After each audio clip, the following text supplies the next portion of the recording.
নমস্কার বন্ধুরা, উজানি রান্না বান্নার একটি ভিডিওতে আমি সবাইকে অনেক অনেক স্বাগত জানাই। আজকে আমি বানাতে চলেছি গরমের দুপুরের স্পেশাল লাউ চিংড়ি। খুব সহজ পদ্ধতিতে বানাবো। আর লাউ চিংড়ি বানানোর জন্য প্রথমে চিংড়ি মাছকে বেছে ধুয়ে নিয়ে তার মধ্যে নুন আর হলুদ দিয়ে আমি হালকা করে চিংড়ি মাছটা ভেজে নিয়ে তুলে নিয়েছি। তারপরে কড়াইতে আর কিছুটা সর্ষের তেল দিয়ে দিয়েছি গোটা জিরে, তেজপাতা, শুকনো লঙ্কা ফোড়ন। কিছুটা আদা আমি গ্রেট করে দিয়েছি, আপনারা চাইলে বেটেও দিতে পারেন। তারপরে আমি এতে দিয়ে দিলাম টমেটো দিয়ে কিছু মশলা দিয়ে খানিকক্ষণ একটা মশলা তৈরি করব।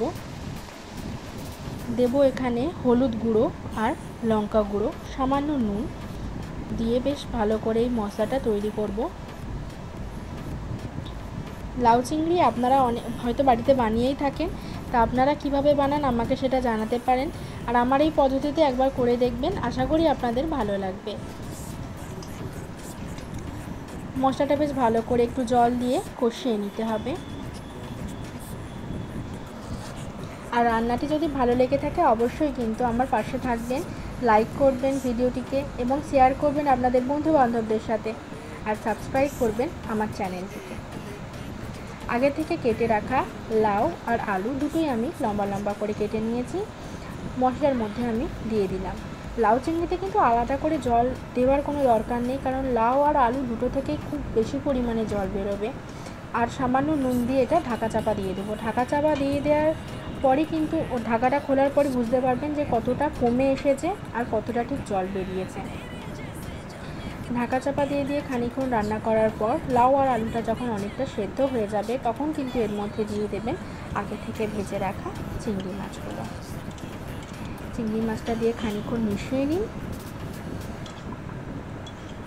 আবারও খানিকটা ঢাকা চাপা দিয়ে রান্না করুন। আর অবশ্যই দেখে নিন লাউ আর আলুটা ভালো করে সেদ্ধ হয়ে গিয়েছে কিনা। তারপরে কিন্তু এর মধ্যে দিতে ভুলবেন না একদমই সামান্য একটু চিনি আর স্বাদ মতো নুন।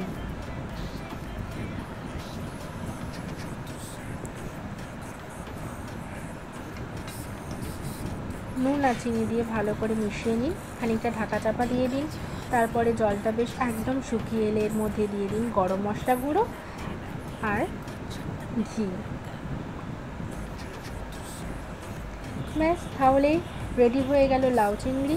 এবার খানিকক্ষণ স্ট্যান্ডিং টাইমে রাখুন, তারপরে গরম গরম ভাতের সাথে পরিবেশন করুন লাউ চিংড়ি।